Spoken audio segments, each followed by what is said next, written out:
Ante todo, gracias por venir, porque es un esfuerzo muy grande venir aquí a vernos. Pues voy a presentar esta presentación de INSARLAB, el laboratorio radar del IGME, que más que una realidad es una intención y un objetivo hacia el que intentamos trabajar.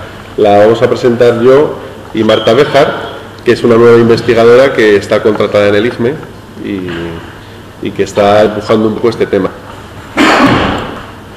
La presentación la digo estos puntos, voy a hablar de personas que estamos trabajando juntas en ello, los proyectos que están vigentes que llevamos en marcha ahora, algunos conceptos fundamentales de radar y luego las zonas de estudio, unos casos de estudio y demás.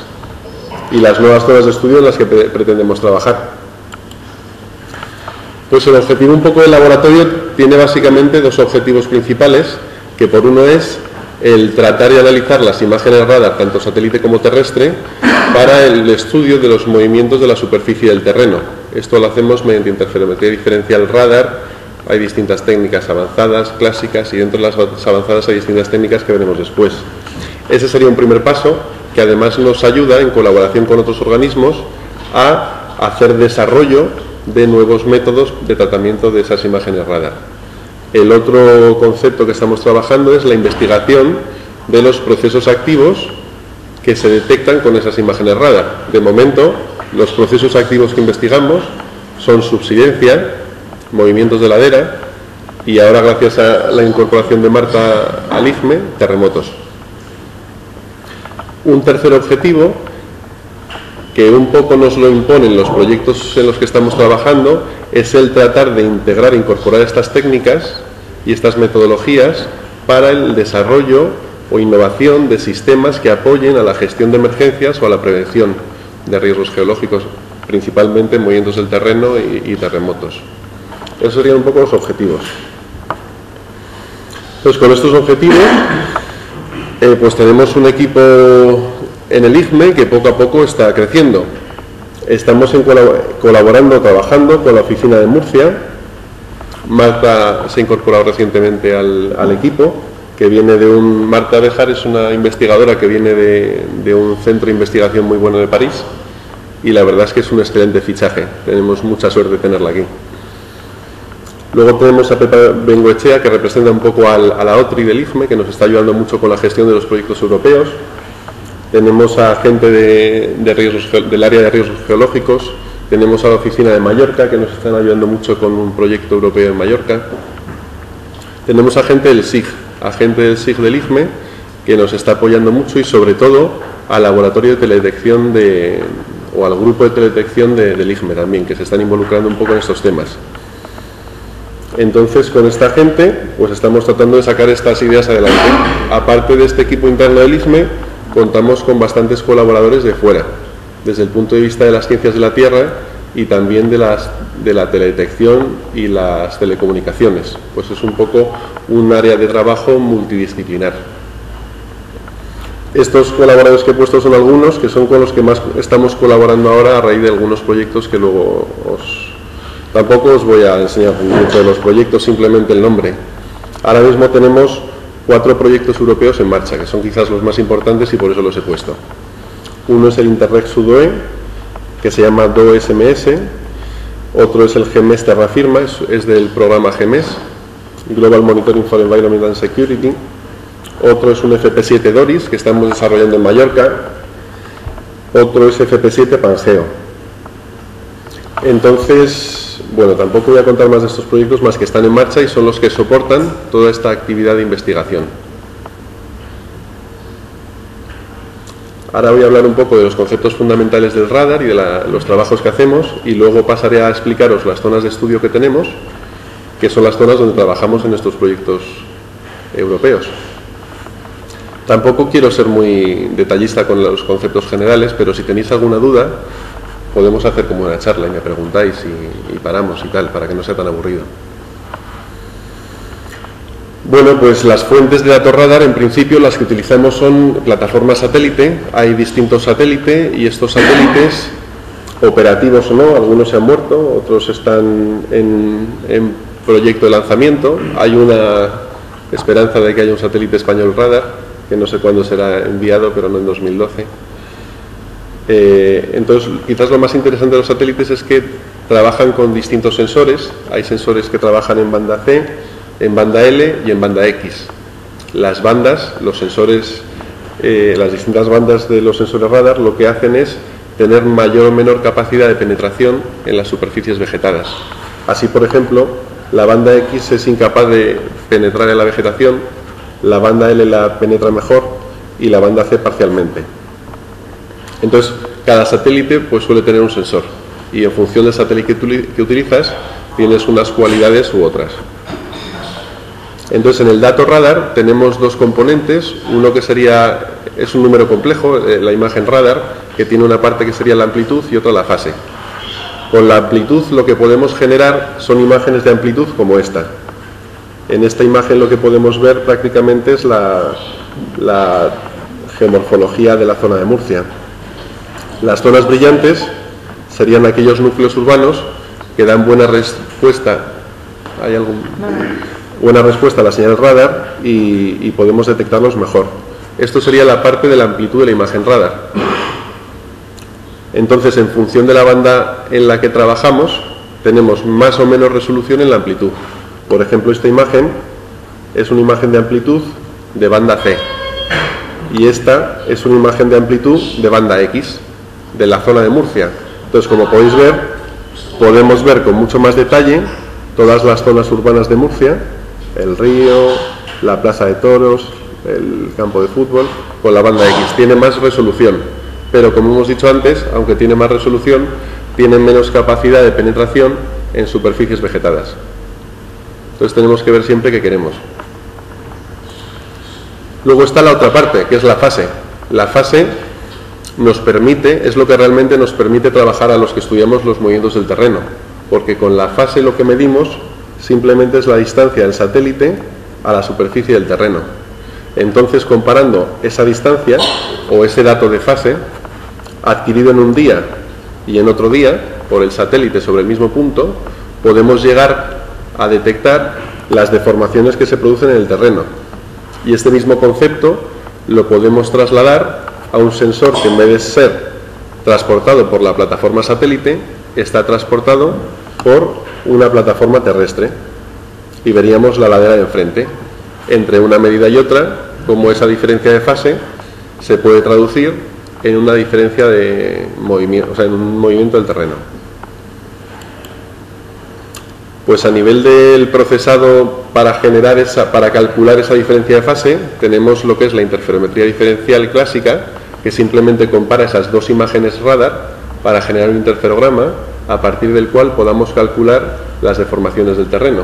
Esto es lo más básico y lo más simple, pero también lo más útil, como os explicará después Marta, para estudiar los terremotos. Este es un interferograma ecosísmico del terremoto de Aquila que se produjo en Italia en el 2009, creo que en febrero. Lo hicimos junto con el Instituto de Geomática y entonces, analizando una imagen de antes y después del terremoto, lo que podemos ver aquí, una serie de franjas, como veis, concéntricas, que se corresponden a la deformación producida por el terremoto. Esta sería la deformación de hasta 18 centímetros en esta sección transversal por el terremoto. Tampoco os voy a entrar en detalle a explicar lo del terremoto porque tampoco lo controlo mucho y Marta luego os va a explicar en detalle la aplicación a terremotos. Pero con interferometría diferencial, la aplicación más potente es para terremotos. ¿Qué pasa? Que desafortunadamente esta aplicación no es válida para detectar movimientos lentos y no tan bruscos. Entonces, por este motivo, se desarrollaron otras técnicas que en vez de analizar pares de imágenes, analizan conjuntos de imágenes adquiridas en el tiempo. En vez de analizar dos imágenes adquiridas hoy y ayer, analizo 100 imágenes adquiridas desde ayer hasta hace 10 años. Esto es algo bueno, porque los satélites están en órbita en la Agencia Espacial Europea desde el 91. Y entonces, si yo analizo imágenes radar desde el 91, puedo detectar algunos procesos de deformación que se han producido desde el 91, explotando el archivo histórico. Esto no nos lo permite ninguna técnica de instrumentación clásica, lo que es ver lo que pasó antes. Entonces, para analizar esos stacks o esos conjuntos de imágenes radar a la vez, se desarrollaron una serie de técnicas que se llaman de interferometría diferencial avanzada. Luego estas técnicas a su vez se pueden dividir en muchas otras o en dos grupos principales en función del tipo de procesado que hagamos, pero tampoco voy a entrar a explicar más detalles de esto porque igual no es interesante. ¿Qué nos da respecto a la imagen anterior del terremoto de Aquila este tipo de procesado de muchas imágenes radar a la vez? Pues nos da esto. Esta es la zona de Murcia. Aquí vemos la zona de deformación, que sería un poco como la imagen del terremoto de Aquila. Aquí vemos en la superficie qué zonas del área metropolitana de Murcia se deforman, pero lo más interesante es que asociado a cada píxel podemos ver cómo evoluciona esa deformación a lo largo del tiempo, porque tenemos a lo mejor un conjunto de 100 imágenes de Murcia desde el 95 hasta el 2008 que nos permite ver esa evolución temporal de la deformación. Eso es lo que nos dan las técnicas avanzadas, series temporales de deformación, ya no solo el concepto de deformación en el espacio, sino deformación en el tiempo. El radar terrestre funciona exactamente igual. Tenemos, en vez de la plataforma satélite, la plataforma terrestre. Vamos al campo, lo instalamos enfrente de la ladera que queremos monitorizar. Vaya, esto era una animación, pero como es PDF, lo siento, ha salido mal. Igual que antes, pues combinamos dos imágenes radar para calcular la deformación del terreno. Siento lo de la animación, pero básicamente es la adquisición de una fase, como hemos dicho antes, y otra, y al hacer la diferencia vemos la deformación del terreno. Es lo mismo que antes. Entonces, resumiendo un poco estos conceptos generales, simplemente querría hacer énfasis en dos cosas. Que tenemos sensores que trabajan con distintas longitudes de onda, la banda C, la banda X, la banda L, la banda Q, y esa longitud de onda nos condiciona la deformación máxima que podemos detectar.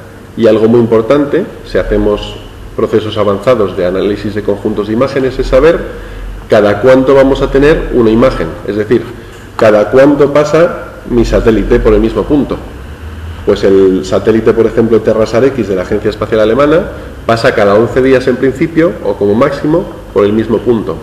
Cosmo Skymet de la Agencia Espacial Italiana pasa cada 6 días.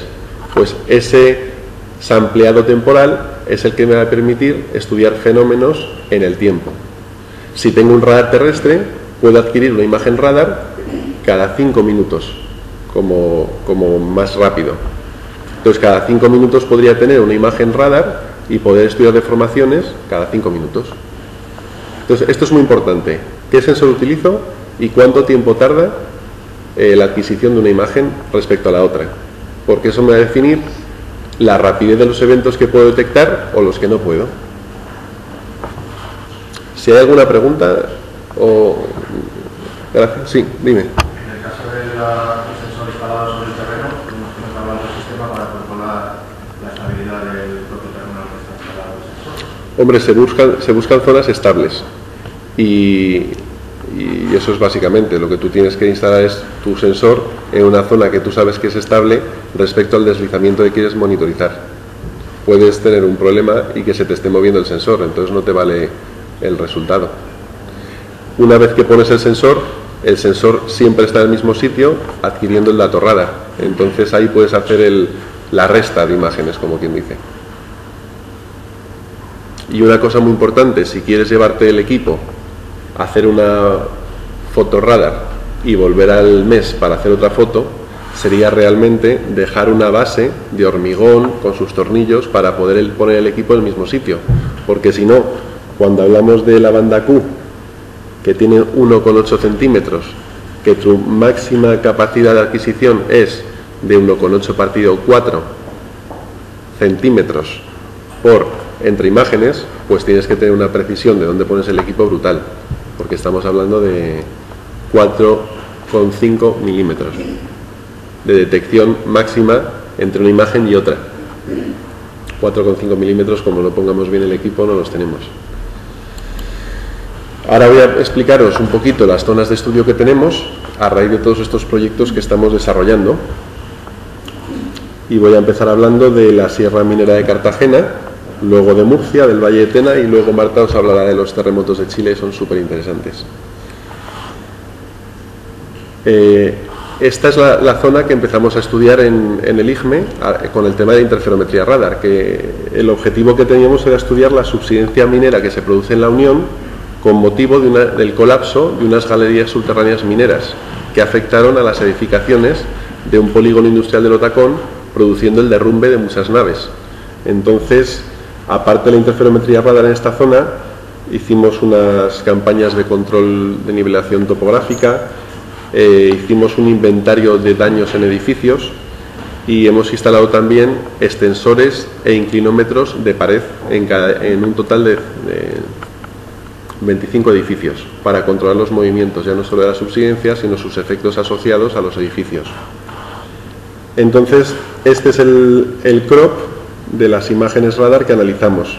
Como veis, lo que queríamos era estudiar la Unión, pero la imagen era más grande. Entonces, en esta zona de la Unión sí que detectamos las deformaciones asociadas a la subsidencia minera, pero nos dimos cuenta que en esta zona también había zonas de deformación y que pensábamos que era un error del procesado y que lo hacíamos mal.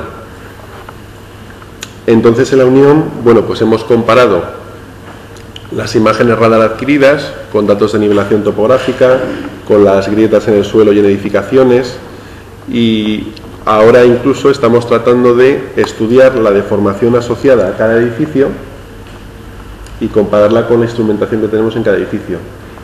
Esto da buenos resultados y en el punto en el que estamos ahora es en el tratar de incorporar estos datos radar para modelizar el comportamiento geomecánico de la subsidencia minera y su respuesta en los edificios. Y una cosa muy interesante que no he puesto, se me ha olvidado, es que también hemos instalado una red de sismógrafos local. Esta red de sismógrafos local la hemos instalado con el objetivo de detectar efectos de sismicidad inducida por el colapso de galerías subterráneas. Pero esto se me ha olvidado enseñarlo. Entonces, estamos estudiando por un lado la modelización de esa subsidencia minera por colapso de galerías y por otro los efectos de sismicidad inducida asociados. Estas manchas que detectábamos, que pensábamos que eran zonas de error del procesado, luego nos dimos cuenta, dando una vuelta por el campo, que eran inestabilidades de ladera, o sea, inestabilidades de taludes de escombreras y cortas mineras abandonadas, porque es una zona de minas a cielo abierto en la que existen gran cantidad de escombreras y de cortas mineras con unos taludes que están en equilibrio metaestable. Entonces, todas esas deformaciones, haciendo una cartografía geomorfológica, bueno, un inventario de movimientos de ladera, pudimos comprobar cómo estaban relacionadas con esos procesos. El punto en el que estamos ahora es que hemos empezado a colaborar con el grupo, a ver si lo digo bien, de residuos mineros e impacto ambiental del IGME, creo que lo he dicho bien, y con ellos estamos tratando de estudiar esas deformaciones asociadas a los residuos mineros y a la estabilidad de los mismos, a través de los datos de interferometría radar. Ellos han hecho mucho trabajo en esa zona y estamos intentando profundizar en la investigación de estos procesos. Ahora ya pasar a hablar de la subsidencia en Murcia. Murcia está localizada en la Vega Media del Segura.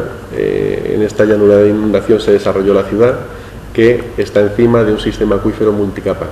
En este sistema acuífero multicapa, que llega hasta los 350 metros bajo la ciudad, tenemos una alternancia de depósitos no consolidados y depósitos consolidados tipo gravas, areniscas y demás.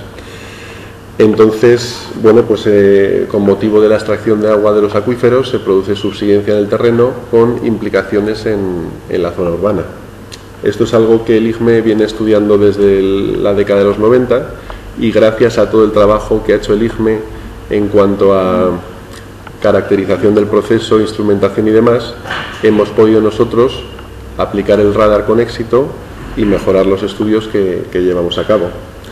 En este caso, por ejemplo, ¿para qué nos ha sido útil el radar? Pues como os he dicho antes, para detectar aquellas zonas de deformación en periodos del 95 al 2008, esas zonas de Murcia donde más se deforma el terreno, para ver cómo evoluciona a lo largo del tiempo. Aquí podéis ver la evolución de un punto de esos radar a lo largo del tiempo y su comparación con un extensómetro. Tened en cuenta que en Murcia hemos pasado de tener 21 extensómetros que medían la deformación del terreno a tener 20.000 puntos. Entonces hemos podido aumentar, por así decirlo, la red de control de la subsidencia en Murcia. ¿Para qué nos ha sido útil el dato radar en este caso? Pues hemos implementado modelos numéricos que simulan el comportamiento en el tiempo, teniendo en cuenta pues, los datos geotécnicos y la evolución del nivel piezométrico, cómo evoluciona la subsidencia a lo largo del tiempo. Entonces este modelo, que sería la línea negra, lo hemos podido calibrar con los datos radar. Estos serían datos en banda C. Y además hemos aplicado recientemente datos del satélite Terrasar X en banda X. ¿Qué nos ha permitido el satélite Terrasar X? Pues aquí tenéis el píxel gordo de la banda C, en la calle Cartagena, y aquí tenéis el píxel pequeñito de la banda X. Ganamos resolución espacial, tenemos más densidad de puntos. Pasamos de tener 200 puntos a lo mejor por kilómetro cuadrado, o 400, a 4000.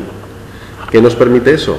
Pues ya no solo estudiar el proceso geológico implicado, que es la subsidencia por extracción de agua, sino poder estudiar las deformaciones de cada edificio. En este caso, por ejemplo, podemos ver como el número 27 de la calle Cartagena tiene menos deformación que el número 25 y el número 29. Y cuando analizamos un poco los elementos geológicos y constructivos de esta zona, vemos como el edificio 27 está pilotado y el 25 y el 29 no. Esto produce que el 27 no asiente tanto como el 25 y el 29, que están teniendo un asiento diferencial respecto al central.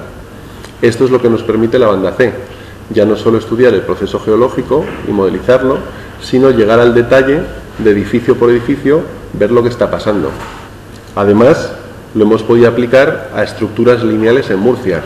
Por ejemplo, en este caso podemos ver cómo la traza de un puente, tenemos en la zona central del puente zona estable y en las rampas de acceso al puente zonas con gran deformación. Esto, si luego analizamos un poco los materiales y cómo se ha construido el puente, responde a que la zona central está pilotada y las rampas de acceso no.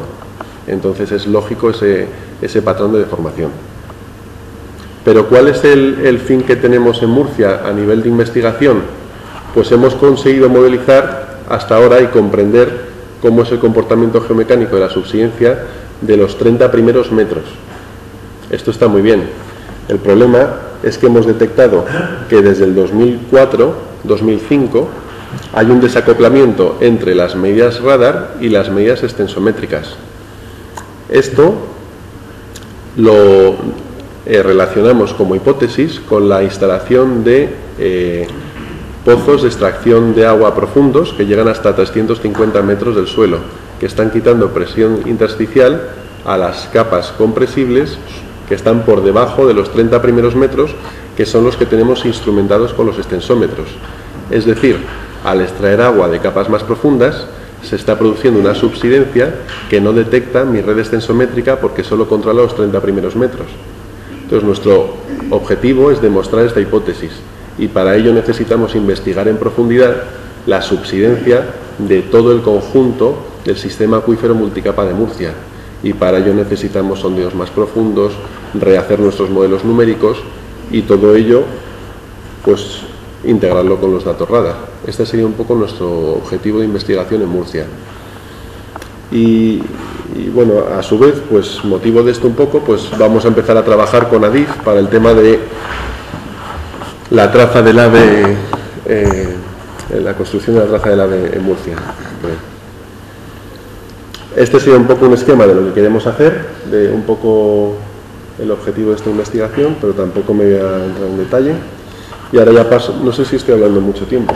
¿Cómo voy de tiempo? Bien. Ahora hablo del Valle de Tena. En esta zona tenemos como objetivo de la investigación el estudio de los movimientos de ladera. Es una zona en la que tenemos grandes deslizamientos de tipo flujo lento que están reactivados por la socavación del río Gállego y por la acción antrópica del hombre, porque es una zona que tiene gran exposición al turismo hibernal, con las ampliaciones de la estación de esquí de Aramón y las nuevas obras de urbanización asociadas a la estación de esquí en Formigal, en Sallent de Gállego y demás. Entonces, en esta zona de estudio hemos podido analizar imágenes en banda C, en banda X y en banda L. Lo que pasa es que las imágenes en banda L no las he puesto, pero ya las estamos trabajando. hemos trabajado las 3 bandas, la que penetra más, la que penetra intermedia y la que penetra del todo. ¿Para qué nos ha servido un poco esto? Pues hemos hecho una cartografía geomorfológica exhaustiva en colaboración con otros colaboradores, que no es esta tampoco, pero esta es la inicial, y hemos podido hacer una cartografía geomorfológica exhaustiva de esta zona y caracterizar cómo es la deformación de cada deslizamiento en el espacio, qué zonas son más activas y qué zonas menos, y en el tiempo, en función de los datos radar que hemos investigado. ¿Qué nos permite la banda C y la banda X? Pues aquí lo veis un poco claramente. Estos serían datos radar de un deslizamiento de banda C y este sería el mismo deslizamiento con la banda X. Como podéis ver, aquí estamos hablando de tener 300 puntos de control de la deformación a tener 4.000 o 5.000. ¿Qué nos permite tener 4.000 o 5.000 puntos? Que podemos ver dentro de la masa deslizada distintas áreas con distintas velocidades y podemos de esta forma ver eso, ¿no? Luego también lo que estamos haciendo es estudiar en detalle deslizamientos concretos, como es el del Portalet. En Portalet lo que ocurre es que se produce la excavación al pie del deslizamiento para construir un parking, y eso reactivó o desencadenó nuevas superficies de rotura. Pues en este deslizamiento hemos hecho campañas de geofísica para caracterizar el deslizamiento, hemos hecho campañas de instrumentación, hemos puesto extensómetros horizontales, inclinómetros, extensómetros verticales, termómetros, presiómetros, hemos hecho ensayos geotécnicos y hemos implementado un modelo geomecánico unidimensional elastoplástico y ahora estamos implementando el bidimensional y tridimensional. Además, en esta zona, en este deslizamiento concreto, hemos aplicado el radar terrestre, que es lo que os he comentado y este es un poco el resultado que hemos tenido con el radar terrestre. A lo largo de 45 días estuvimos adquiriendo una imagen radar cada hora, creo que es, sí, cada hora. Entonces en 47 días tuvimos 1000 y pico imágenes que nos permitieron detectar cuál es la superficie de rotura o la nueva superficie de rotura del deslizamiento, que estaba justo encima de la excavación del parking, y a su vez, como teníamos un dato cada hora, pudimos correlacionar ese dato con las series temporales de precipitaciones e implementar un modelo elastoplástico del comportamiento del deslizamiento con el tiempo y con la presión de poro. Esto que lo hicimos unidimensionalmente, ahora lo estamos trabajando en 2 dimensiones. Los resultados de la banda X nos proporcionan también una gran densidad de puntos, que serían todos estos puntos amarillos, naranjas y verdes, pero por el tema del revisitado del satélite, que es cada 11 días, no nos permitieron detectar la nueva superficie de rotura creada encima de la excavación del parking, porque ese deslizamiento es demasiado rápido para ser detectado con banda X pasando el satélite cada 11 días. Pero sí que lo detectamos, como veis, en la huella azul con el radar terrestre. ¿Qué pasa? Que el radar terrestre lo tenemos que llevar al campo y no es lo mismo que esperar a que pase el satélite y pedir la imagen, es mucho más caro. Entonces el radar satélite tenemos que utilizarlo para fenómenos concretos de gran interés. Una de las ventajas del Terrasar X, aparte de la gran densidad de puntos que podemos detectar, es que como tenemos una imagen cada 11 días, sí que podemos hacer estudios o correlaciones de lo que es la evolución temporal de la deformación, que sería la línea negra, con, por ejemplo, las series de precipitación, que sería la línea azul. En este caso, por ejemplo, se ve bastante claro cómo en la época donde más precipitaciones hay una velocidad, y cuando viene la época más seca hay una deceleración del movimiento. Esto es de gran utilidad porque nos sirve para calibrar y ajustar nuestro modelo elastoplástico, nuestro modelo numérico. Este sería un plot muy sencillo en el que superponemos esa capacidad de detección del radar terrestre con la capacidad de detección del radar satélite. Out of the GBSAR, o sea, fuera del... esta línea amarilla sería lo que puede detectar el GBSAR. Esto es un corte, longitudinal, que sería este corte AB. En ese corte vemos como la parte que detecta el radar satélite con Terrasar X no la detecta el GBSAR, pero la parte que detecta el GBSAR no la detecta el Terrasar X. Es decir, podemos, utilizando los dos sistemas, completar la deformación total de un deslizamiento si nos interesa, porque cada uno tiene un rango de trabajo, un rango de detección de deformación. Y ahora doy la palabra a Marta, que os va a explicar algo súper interesante, como son los terremotos y sus aplicaciones radar. Gracias.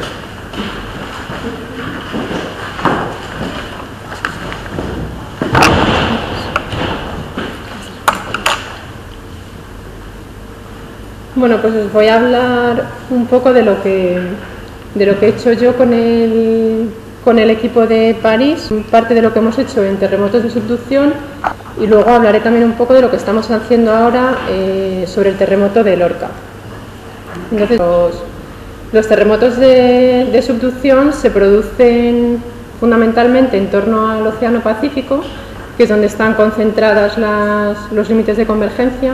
En esta figura podéis ver representados algunos de los grandes terremotos que han tenido lugar y que se conocen, y luego algunas zonas, los círculos que están sin colorear, en las que se espera que se produzcan grandes terremotos. Entonces, nosotros hemos estudiado sobre todo la zona de subducción de Chile, donde se han producido grandes terremotos, y hay algunas zonas de laguna en las que se esperan terremotos en un futuro próximo. Entonces, bueno, esto lo podemos estudiar con interferometría radar, porque el terreno se deforma durante los terremotos y también en los periodos entre terremotos. Y bueno, aquí tenéis representado un corte transversal a una zona de subducción cualquiera, bueno, la placa que subduce, la placa superior. Entonces, en el periodo entre terremotos se produce una deformación, se levanta el terreno en la zona de la costa, explicado de forma muy simplificada, desciende en la zona cercana a la fosa y luego se mueve todo en horizontal hacia el continente. Y durante un gran terremoto se produce la deformación inversa. Desciende la zona cercana a la costa, sube la zona cercana a la fosa y se mueve todo el terreno hacia la fosa en horizontal. Entonces, bueno, esto lo hemos estudiado en Chile, donde había dos grandes zonas de laguna sísmica, que son regiones en las que se han producido grandes terremotos en el pasado, pero hace tiempo que no se produce ninguno, y entonces se espera que se produzca uno en un futuro próximo. Y entonces había dos grandes zonas. En una se produjo ya un terremoto el año pasado, un terremoto de 8.8 en febrero, y la que estábamos estudiando nosotros es el norte de Chile, en la que todavía no ha roto. Aquí tenéis un zoom de esta región, y la zona que quedaría sin romper sería una región que rompió por última vez en 1877. El terremoto que hemos estudiado con interferometría es uno que se produjo a finales de 2007 en el extremo sur de esta laguna sísmica, que estaría aquí, el epicentro en Tocopilla. Entonces, hemos estudiado este terremoto con dos interferogramas, que son estos de aquí, que son muy similares. Los dos registran el terremoto, la diferencia es que cubren una zona un poco diferente. Este cubre un poco más la zona del interior, y lo que se ve es básicamente un lóbulo, la zona roja que se mueve, que se acerca al satélite, y la zona azul que se aleja. Esto es una deformación típica de terremoto de subducción, y también hemos utilizado datos GPS que muestran cómo se mueve todo hacia la fosa, todo el terreno. A partir de estos datos hemos realizado modelos que nos han permitido caracterizar la ruptura en la zona de subducción, donde se ha localizado. Aquí, por ejemplo, lo utilizamos para diferenciar diferentes zonas que se habían propuesto y luego ver la extensión. Por ejemplo, esto es un modelo en el que dedujimos la extensión de la ruptura, que son unos 150 kilómetros de longitud, su profundidad, su buzamiento, etcétera, con modelos muy sencillos. Y estos, que son un poco más complejos, pues nos permitieron ver dónde se ha concentrado la mayor parte del deslizamiento del terremoto, que, como podéis ver, está en dos zonas. O sea, esto representa el plano de subducción, el cuadrado, de una forma muy simplificada, y esto sería lo que ha deslizado en metros el contacto entre las placas.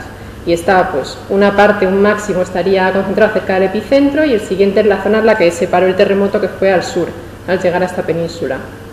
También pudimos ver, gracias a estos datos, qué ocurrió en el mes posterior al terremoto, en el que siguió deslizando parte del contacto entre las placas, pero en la zona sur de la ruptura, donde se paró. Y al final, pues, estos modelos lo que nos permiten es ver cuál es el estado actual de la laguna sísmica, comparar lo que quedaba sin romper con lo que ha roto en este terremoto, que sería solo lo azul, que es muy pequeño, representa solo un 2,5% de lo que había acumulado y por tanto sigue en una situación muy similar a la que tenía antes del terremoto. O sea que este terremoto posiblemente solo ha adelantado un poco la ocurrencia del terremoto grande que se espera. Y luego también hemos estudiado la fase entre terremotos en la que se produce la deformación inversa en la misma zona, mediante datos GPS, mediante datos de interferometría. Esto sería un mapa de deformación entre 2003 y 2011, que resulta de la suma de muchos interferogramas realizados en ese periodo, y en perfil pues se ve cómo se produce un abombamiento de la región de la costa en ese periodo, que es de unos 3 centímetros, y esto nos permite también hacer modelos de lo que está ocurriendo en el plano de subducción en ese periodo. Que lo que vemos es que está la zona aquí en rojo, es la zona que está más cargada, la que más se está acumulando, que está fundamentalmente entre la fosa y la costa, es decir, la zona que más deslizará cuando se produzca el próximo terremoto. Y luego en el codo de Arica, por ejemplo, hay una zona que está parcialmente menos bloqueada porque posiblemente sea una barrera sísmica en la que tienden a pararse los terremotos, que eso es típico de las zonas en las que cambia la geometría de la subducción, ¿no? Que se produce una curva. Bueno, ahora os voy a explicar un poco las nuevas zonas de trabajo, que son 3, la Sierra de Tramontana, Madrid y Lorca. Entonces, en la Sierra de Tramontana, en Mallorca, pues tenemos el proyecto FP7 Doris y el objetivo es estudiar movimientos de ladera, fundamentalmente deslizamientos y desprendimientos en esta sierra utilizando diferentes técnicas. Vamos a combinar radar y óptico y diferentes sensores. Por otro lado, en Madrid hemos pedido un proyecto que nos acaban de conceder para comprar imágenes de toda la región. Hay bastantes imágenes, hay 280 imágenes ERS y 74 en VISAT, que empiezan en 1993 hasta este año, y el objetivo era estudiar también, en este caso, un poco similar a lo que veíamos en Murcia, subsidencia del terreno debido a explotación de acuíferos, de agua subterránea, y también veremos si hay deformaciones en las zonas en las que ha habido obras en los últimos años. En Lorca vamos a estudiar la subsidencia que se produce en esta cuenca al sur de la ciudad de Lorca, que ya la habíamos visto en un trabajo previo. En este caso es un mapa de deformación a partir de imágenes tomadas entre 2004 y 2005, y lo que veis aquí es esta zona de máxima subsidencia, que son como unos 7 centímetros al año de hundimiento, y ahora lo que vamos a estudiar es la continuación de esta subsidencia, la evolución en los años entre 2008 y 2011. Y también en esta zona hemos empezado a estudiar el terremoto, que se produjo el 11 de mayo, cerca de la ciudad de Lorca. Aquí tenéis situado la localización que ha dado el Instituto Geográfico Nacional del epicentro del terremoto principal, de magnitud 5.1, del terremoto que hubo unas horas antes, de magnitud 4.2, y las réplicas que se produjeron hasta el 17 de mayo. Y la traza roja es la falla de Lama de Murcia, que es posiblemente la fuente de este terremoto. Entonces, por el momento, estos son interferogramas que ha realizado el Instituto de Geomática a partir de imágenes de banda X, del Terrasar X, y bueno, hemos empezado a hacer modelos a partir de este interferograma, y bueno, lo malo que tiene, como veis, es que la señal es bastante mala porque cubre 3 años y entonces se ha perdido la coherencia en la zona del epicentro, que es donde esperamos la mayor parte de la deformación. Entonces no podemos concluir con esto si se ve deformación o no del terremoto. Esto, aquí abajo tenéis los modelos que hemos hecho de lo que podría verse en la geometría de este satélite. Si la ruptura estuviera a 2 kilómetros de profundidad, o sea, si fuera bastante somera, pues se podrían ver hasta 3 franjas, que aquí no se ven, pero tampoco hay muy buena señal. Así que bueno, estamos esperando a que nos lleguen nuevas imágenes de otro satélite para continuar con el estudio de este terremoto. Y bueno, para terminar, solo queríamos deciros los programas que tenemos instalados por ahora o que vamos a tener instalados muy pronto para hacer interferometría. El primero es ROIPA, que es una cadena desarrollada en Caltech que permite hacer interferometría diferencial, que es la que yo he utilizado fundamentalmente para estudiar terremotos, y esta ya está instalada y funcionando. La cadena NESBAS, que está basada en ROIPAC, pero que permite hacer series temporales, como las que os ha mostrado Gerardo, y los programas PRISAR SubSoc, desarrollados en la UPC, que también lo tenemos instalado y estamos terminando de hacer verificaciones y que también permiten hacer series temporales. Y ya está. Estas son las referencias de los trabajos. Muchas gracias. Muchas gracias. Si alguien quiere formular alguna pregunta. Ha dicho que en los estudios de la universidad había un desacoplamiento entre las comunidades de interferencias y de radar, y que esa incertidumbre la puede resolver con sonidos profundos. ¿Qué datos son los que cogen esos sonidos profundos para resolver esa incertidumbre? Igual no explicaría, o sea, el desacoplamiento. No me voy a enterar. El desacoplamiento es entre los extensómetros y el radar. El extensómetro está midiendo los primeros, es una hipótesis, ¿eh? El extensómetro mide los 30 primeros metros del terreno. El radar no, el radar mide la deformación de toda la cuenca, porque los puntos estables no están en la cuenca, están fuera de ella.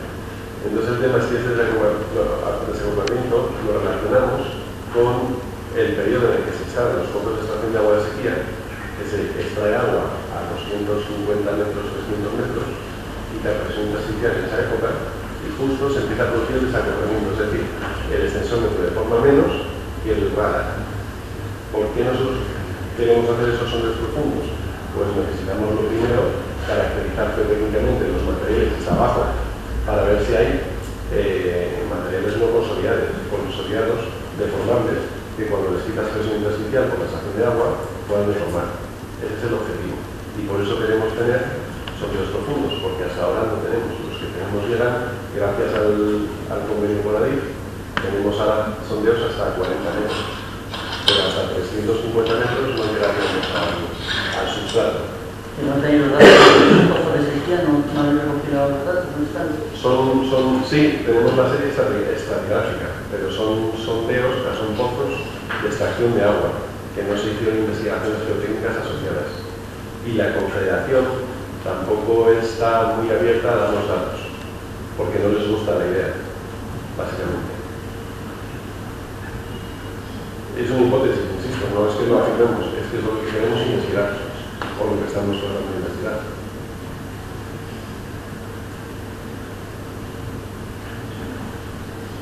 Yo quería preguntar, una de las aplicaciones que he leído por ahí de la utilización del radar es la evaluación de recursos hídricos.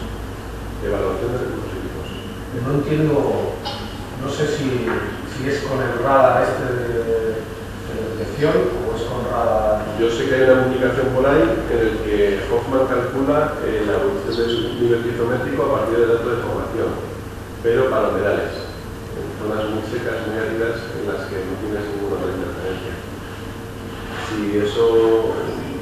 No sabía si era una aplicación que estuviera utilizándose. No te digo que no, yo no lo controlo, pero a mí me suena. Yo lo único que digo es este tema de humedales, tema de, pues eso, hacer un modelo inverso para el que me decía. Nosotros tenemos modelos inversos para calcular coeficientes de almacenamiento de los aquíferos, pero bueno, esos modelos a nivel general te valen, a nivel local no. Depende de lo que quieras estudiar siempre. Si quieres estudiar ahora, por ejemplo, estamos interesados en estudiar todo el sistema acuífero de la Vega o Guadalquivir, o sea, del centro de Guadalquivir, y ahí pues podemos hacer esas interpolaciones con datos más generales. Pero cuando quieres ver sus implicaciones en una obra lineal de identificación, pues tienes que ir al dato concreto. Depende un poco. Yo solo lo conozco, más que lo que te digo del calcular la geometría a partir de datos. ¿Y lo de la cúpula de Madrid es que hay evidencia de que hay subsidencia de la de los subterráneos? Sí, algo tenemos ahí. Es un acuífero muy distinto, no tiene nada que ver con Murcia, no es el materiales terciarios y el agua se saca hasta 1000 metros.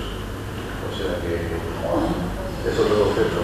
Es muy interesante desde el punto de vista de la gente que estudia subsidencia, porque es otro tipo de subsidencia, otro tipo de sistema acuífero, en el que en principio no esperas información, pero creemos que sí que las hay. Lo que esperáis que las hay, que no hay evidencia de que haya subsidencia. Sí, pero no hay datos publicados, pero sí, conocemos a gente que lo ha estudiado. Sí, tenemos datos, pero no están publicados. Sí, es un sistema bastante chulo. Lo que pasa es que no sé si accederemos a datos geológicos para validar y modelizar, porque analizar la segunda, no sé si siendo a la privada, no sé si pueda. No, bueno, todavía no es privado. Pero sobre todo porque la explotación de agua subterránea está muy concentrada en el campo de pozos, no es a lo largo de todo el Bueno, no está muy concentrado. Entonces ahí es un tema interesante. También es un tema interesante desde el punto de vista de los acuíferos y también es un tema fácil para validar para nosotros todas las cadenas nuevas que estamos implementando. Entonces es un poco las dos. Y luego también hay temas de agua subterránea que pues es un poco la idea. Aquí estamos.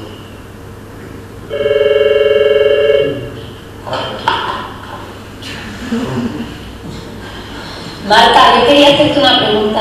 Sí. ¿Me oyes? Sí, sí. Todas las imágenes que has puesto de la zona de Chile son lógicamente de la parte emergida, ¿no? ¿Con qué técnica se puede completar la zona submarina, la zona sumergida? Porque imagino que las ondas radar no atraviesan la lámina de agua, ¿no? El fondo submarino, las deformaciones de ese fondo submarino, ¿cómo se pueden detectar? Pues eso está complicado. Eso en las zonas de subducción en las que hay, por ejemplo, islas, entre que hay tierra o por ejemplo corales, entre la fosa y la costa, pues se intentan instalar instrumentos o ver con interferometría de radar qué ocurre, porque es donde está la información más valiosa. Pero en estas zonas en las que no hay nada y no se pueden ni instalar GPS ni estudiar con interferometría radar, bueno, pues son los datos de sísmica los que se pueden utilizar, pero que tampoco están muy bien constreñidos porque no tienen estaciones al otro lado, o sea que solo están en tierra. En algunas zonas de subducción se ha intentado estudiar con GPS que están o sea, en el fondo marino, con barcos que actúan como receptores, que yo sepa se ha utilizado una vez. Y no para verlo durante un terremoto, sino para ver en el periodo intersísmico.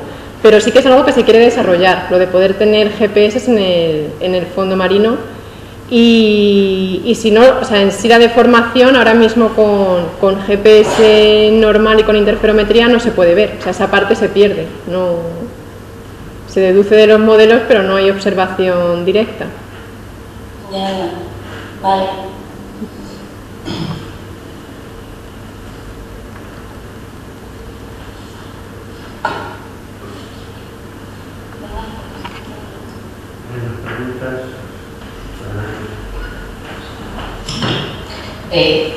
Marta. Sí. Marta, hola. Hola. Me ha parecido oír que decías antes que habíais medido 7 centímetros al año de subsidencia en la cuenca de Lorca. Sí. Y más. 7 centímetros. Y hay algunos, o sea, este trabajo, el que te he enseñado era solo de 2004-2005, pero hay un trabajo bastante más extenso que han publicado en Geology hace poco, con bastantes más imágenes y ven también una subsidencia muy fuerte. Entonces, esto no sabemos porque Gerardo estuvo hace poco en la zona viendo si había daños en los edificios asociados a esa subsidencia tan fuerte y parece que no encontraron nada. Entonces, no, por eso queremos seguir estudiándolo porque no entendemos muy bien una subsidencia tan fuerte que sí que está asociada en parte a variaciones del nivel piezométrico, pero que debería verse en superficie daños.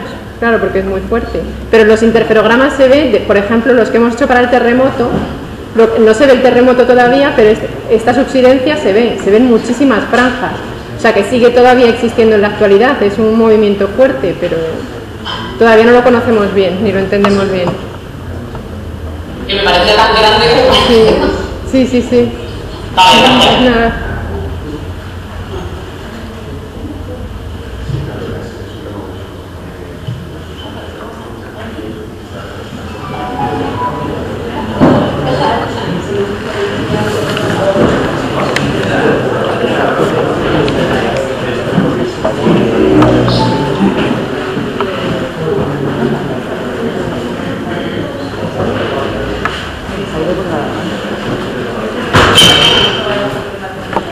Cierres.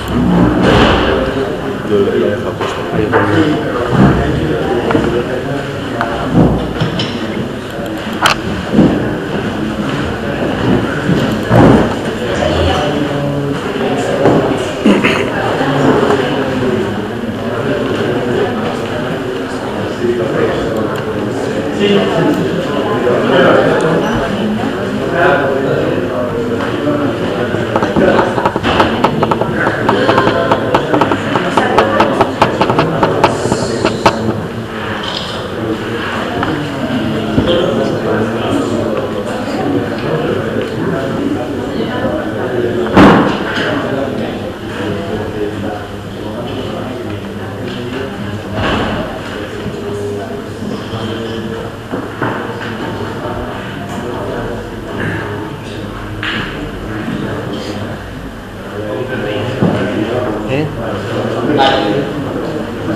Bueno, hola, buenos días a todos. Quiero dar las gracias a José Manuel por invitarnos a hablar un poco del trabajo que estamos desarrollando ya desde hace años, parte del grupo de Geología Marina en el estudio de la Zona Económica Exclusiva Española. Quiero dar las gracias también a personas del Instituto Español de Geología que han venido a vernos bien y escuchar lo que se está haciendo en años.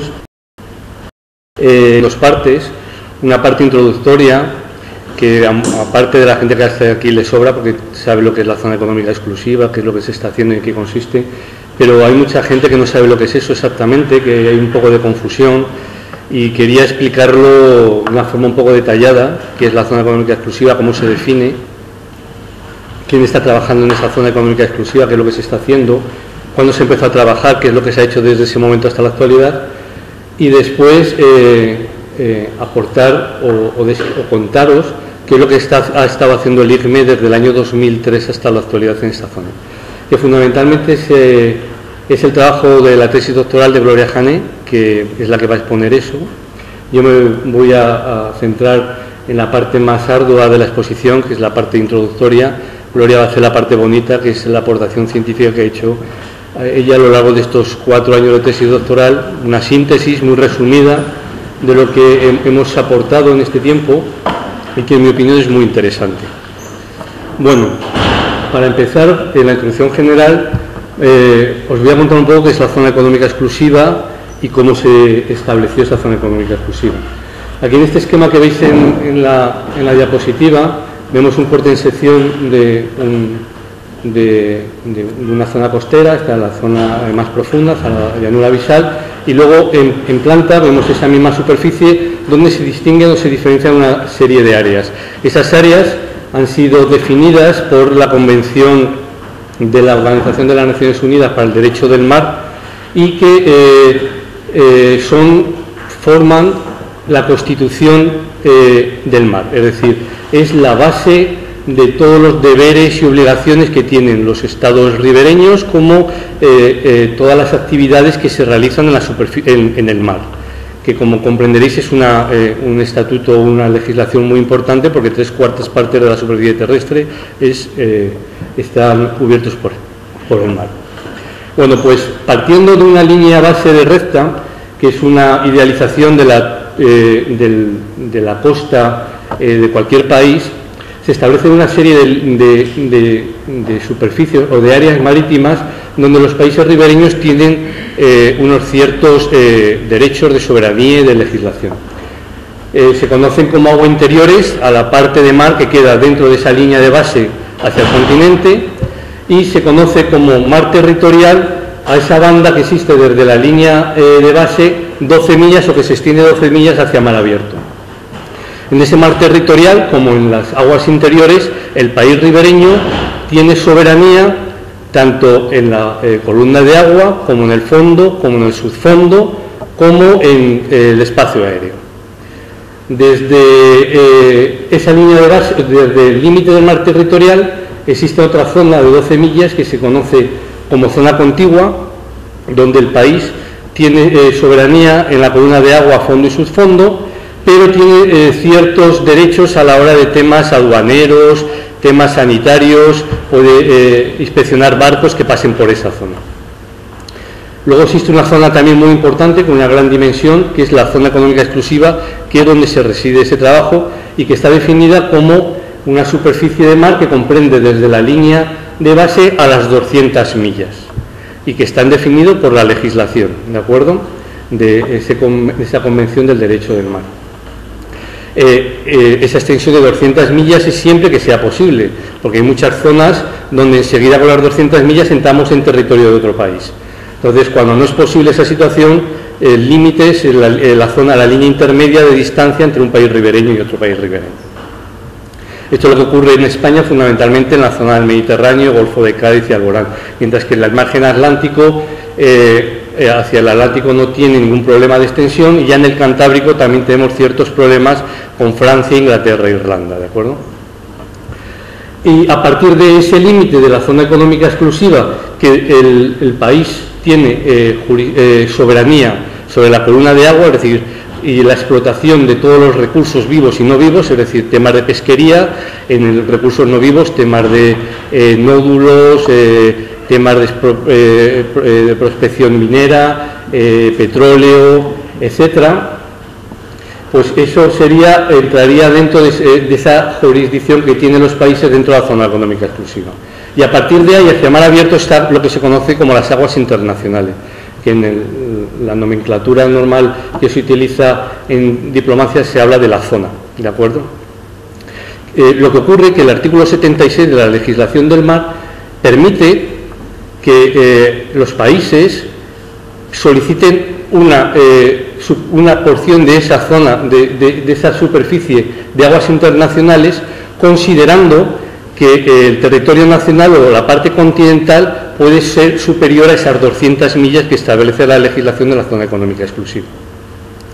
Y para ese establecimiento, lo que se denomina la plataforma continental, que no es un término desde el punto de vista geológico muy correcto, porque todo el mundo entiende que la plataforma continental desde el punto de vista geológico es esa superficie con una pendiente muy pequeña que está muy anexionada a la parte emergida y que tiene una influencia muy importante debido a las oscilaciones del nivel del mar a lo largo de los tiempos geológicos, pero sin embargo se utiliza esa terminología para describir o para determinar esa zona que hay desde el límite de la zona económica exclusiva hacia mar abierto, y que se define fundamentalmente por criterios geológicos y que veremos a continuación, y donde el país solamente tiene soberanía únicamente en lo que es el fondo y subfondo, tanto de organismos vivos como entidades no vivas, ¿de acuerdo? El organismo vivo se refiere a cualquier tipo de animal o organismo que viva apoyado en el fondo submarino, ¿de acuerdo?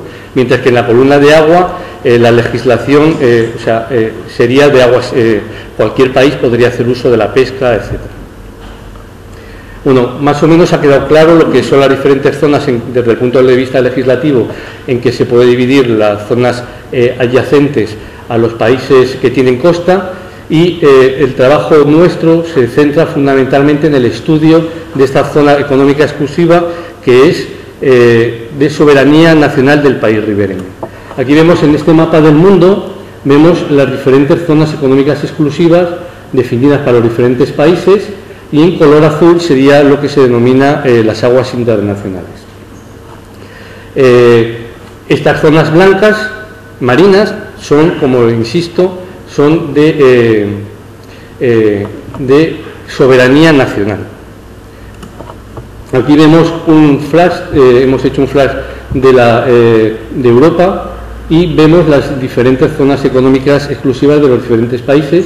En color verde caqui está la zona económica española, donde se ve claramente pues la superficie que ocupa el margen gallego y cantábrico, el margen mediterráneo y las Islas Canarias, de acuerdo, y la relación que tenemos con otros países como son Francia, Portugal e Italia en el plano europeo, y Marruecos y Argelia desde el punto de vista del lado africano.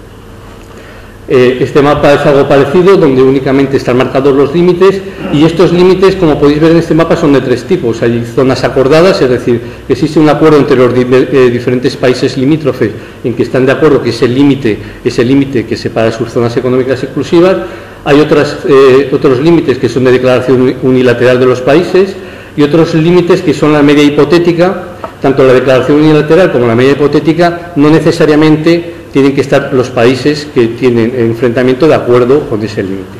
Y de hecho no lo hay, ¿de acuerdo? En algunos sitios. Pues en el año 78, el 20 de febrero, se publica en el BOE número 48, se establece la zona económica exclusiva española y se establece que se extiende desde el límite exterior del mar territorial español hasta una distancia de 200 millas náuticas contadas desde la línea de base desde la que se mide la anchura de aquel, y que el Estado español tiene derechos soberanos a los efectos de la exploración y explotación de los recursos naturales del lecho y del subsuelo marino y de las aguas suprayacentes, ¿de acuerdo? Entonces, esta sería la zona económica exclusiva española y las dimensiones que tiene. Como podéis ver, el territorio español tiene una dimensión aproximadamente de 500.000 kilómetros cuadrados, y si os dais cuenta, la zona económica exclusiva cantábrica tiene unas dimensiones de 640.000 kilómetros cuadrados, la mediterránea 250.000 kilómetros cuadrados y la de las Canarias unos 650.000 kilómetros cuadrados. La suma total hace cerca de 1.640.000 kilómetros cuadrados de superficie de zona económica exclusiva. Es aproximadamente 3 veces, superior a 3 veces, la zona, el espacio territorial español emergido, ¿de acuerdo? De ahí la importancia que tiene la zona económica exclusiva y su estudio. Como os he comentado antes, existe el artículo 76 de la Convención del Derecho del Mar, permite a los países extender en cierta medida su soberanía a partir de esa zona económica exclusiva en lo que se denomina la plataforma continental. Y esta vez, así como las otras zonas que os he citado anteriormente son legisladas por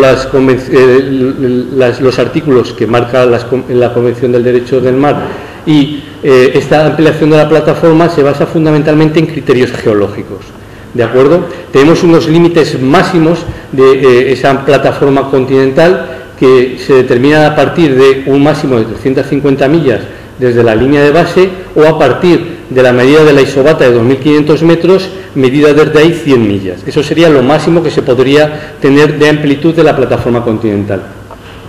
Eso serían las fórmulas restrictivas. Y luego existen lo que se denominan las fórmulas aditivas, que es lo que nosotros podemos solicitar desde teniendo en cuenta los criterios geológicos, que son fundamentalmente determinados a partir del pie de talud, es decir, donde el talud se inflexiona o se llega cambia el punto de inflexión desde máxima pendiente a la llanura abisal. Se puede medir desde allí 60 millas hacia mar abierto, o bien en función del espesor sedimentario, que es la que se denomina fórmula de Gardiner, y se puede medir una distancia desde el pie de talud de aproximadamente 1% del espesor sedimentario que tengamos en el fondo marino. Eso, como os dais cuenta, se basa fundamentalmente en considerar que bien el margen continental se extiende debajo del mar, es decir, lo que es la corteza continental, o bien los sedimentos que proceden del continente también se tienen en cuenta, porque se supone que hasta donde llega un espesor importante de esos sedimentos procedentes de la erosión del continente también se pueden considerar como territorio del país ribereño. Eso es lo que se está haciendo ahora por otro grupo de personas del grupo de geología marina, que, como podéis ver, nada tiene que ver con el estudio de la zona económica exclusiva, que ya es territorio español determinado por ley, ¿de acuerdo? Entonces, como podéis ver, no todos los países están solicitando esa ampliación o esa solicitud de la plataforma continental. Como vemos, este mapa parecido al que hemos visto antes, en color azul estarían las zonas económicas exclusivas, y en color rojo las solicitudes que se ha hecho a la Organización de Naciones Unidas de esa plataforma continental por diversos países, ¿no? Y como veis, esas son las solicitudes que se realizaron hasta el año 2009, y como os he dicho antes, no todos los países las solicitan, bien porque no pueden acceder a ella, o bien por cuestiones económicas, porque, como podéis entender, se centran en estudios geológicos y se necesita una infraestructura para poder llevar a cabo esos estudios geológicos. Entonces, fundamentalmente, si os dais cuenta, esas solicitudes de la ampliación de la plataforma continental la están realizando países europeos. España está en ello, como os he comentado antes, y se ha presentado la solicitud en la parte septentrional del margen cantábrico, que se denomina zona FISU, porque se hace en colaboración o en forma conjunta con Francia, Irlanda y Reino Unido, y esta sí ha sido aprobada y es de aproximadamente unos 75.000 kilómetros cuadrados, lo que se ha conseguido ganar de plataforma continental, que tiene que ser dividida posteriormente supongo que en negociaciones que se están llevando a cabo con estos países, como os he dicho, con Francia, Irlanda y Reino Unido. Se ha hecho la solicitud en el margen gallego, que creo que es aproximadamente, se ganan unos 50.000 kilómetros cuadrados, y ahora mismo se están llevando a cabo una serie de campañas en el margen canario. Como veis, esta imagen está sacada de una información de un periódico, que es el periódico El Público, donde se muestra esta información. Bueno, ahora que tenemos claro la diferencia entre zona económica exclusiva y plataforma continental, y sobre todo quién dirige cada una de estos estudios, ahora vamos, el estudio de la plataforma continental está dirigido por el Ministerio de Defensa, en coordinación con varios organismos, luego lo veremos, y en ellos, en este estudio de la zona económica exclusiva, hay gente del Instituto Español de Oceanografía, un equipo del Instituto Español de Oceanografía y un equipo del Instituto Geológico y Minero, diferente a los equipos que están estudiando la ampliación de la plataforma, que está dirigido y siendo coordinada por el Ministerio de Asuntos Exteriores. ¿De acuerdo? Los antecedentes de este estudio de la zona económica exclusiva nos remontamos al año 93, cuando el Consejo de Ministros aprobó la utilización por un mes al año del buque Hespérides para llevar a cabo la investigación de la zona económica exclusiva coordinada por el Ministerio de Defensa. En el año 94, un año después de que se aprobara la utilización del Hespérides, se anexa al Plan Cartográfico de las Fuerzas Armadas el Plan de Investigación Hidrográfica y Oceanográfica de la Zona Económica Exclusiva, que está dirigido por el director de la Secretaría General Técnica del Ministerio de Defensa, y se firma un convenio marco de cooperación en ese momento entre el Ministerio de Defensa y el Instituto Español de Oceanografía para la realización de la investigación hidrográfica y oceanográfica de la Zona Económica Exclusiva. Estos objetivos, que se mantienen en la actualidad, o los objetivos de este estudio de la zona económica exclusiva, se basan fundamentalmente en estos 6 puntos que veis en la diapositiva, que es el levantamiento hidrográfico sistemático para la cartografía del fondo marino, la explotación geofísica encaminada al conocimiento de los fondos marinos, la realización de campañas oceanográficas para conocer las masas de agua, el procesado de toda esta información para la edición de cartas, informes, mapas, etcétera, la creación de una base de datos para el tratamiento de la información obtenida y, por último, presentar a la comunidad científica e industrial los productos derivados de este estudio de investigación de la zona económica exclusiva. Para ello se dividió la zona económica exclusiva en una serie de áreas para realizar cartografías a escala 1/200.000 que estableció el Instituto Hidrográfico de la Marina. Y, como podéis ver, el margen Mediterráneo y Mar de Alborán se realizaron una división en 32 hojas para realizar diferentes cartografías, que luego veremos a continuación. Veis en azul los límites de las hojas y en color rojo sería el límite de la zona económica exclusiva en ese sector. En el margen Cantábrico se definieron 38 hojas, en el Golfo de Cádiz 3 hojas, y en las Islas Canarias se establecieron 53 hojas. Ahora mismo, o sea, el compendio de todas las hojas que se pretenden o que cubrirían toda la zona económica exclusiva serían 126 hojas, de las que ahora mismo, a año 2011, se han cubierto únicamente 30 hojas. Por lo tanto, queda muchísimo trabajo todavía por hacer en el estudio de la zona económica exclusiva. Un breve repaso de lo que se ha hecho hasta el momento. En el año 95, 96 y 97 se realizó la cartografía sistemática del sector de la Mar Balear y Golfo de Valencia, donde el resultado ha sido una serie de mapas batimétricos, de mapas de campos potenciales, gravimetría y magnetometría, realizados fundamentalmente por el Instituto Español de Oceanografía, el Instituto Hidrográfico de la Marina, el Real Observatorio de la Armada y la Universidad Complutense de Madrid. Esto sería un ejemplo de ese mapa batimétrico a escala 1/500.000, que es una síntesis de todos esos mapas 1/200.000. A partir de ese mapa se han hecho modelos digitales, donde se ve los rasgos morfológicos más relevantes de este sector.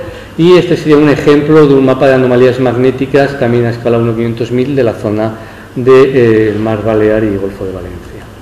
Durante los años 98, 99, 2000 y 2001 se cubrió parte de la zona económica de las Islas Canarias, donde se realizaron los mismos estudios, fundamentalmente levantamientos batimétricos y campos potenciales realizados también por el Instituto Español de Oceanografía, el Instituto Hidrográfico de la Marina, el Real Observatorio de la Armada y la Universidad Complutense de Madrid.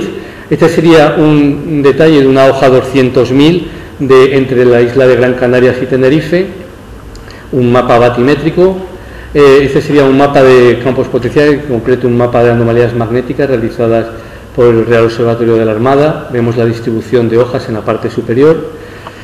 Y ya en los años 2001 hasta la actualidad se ha estado trabajando en el margen gallego y en el margen cantábrico. Como veis, hay algunos lapsus temporales. En el 2004 fueron las obras de vida media del Hespérides, por lo que no hubo campañas. En el 2005 se solicitó el barco para iniciar el estudio de la plataforma continental que se ha presentado a la Organización de las Naciones Unidas, y tampoco se realizó campaña de la zona económica exclusiva. Y este año pasado, 2010, por el mismo motivo, tampoco se ha realizado campaña de la zona económica exclusiva. En esta zona también se ha realizado levantamiento de batimétricos y toma de datos de campos potenciales. Aquí vemos un ejemplo de un mapa de anomalías magnéticas realizado por el Real Observatorio de la Armada.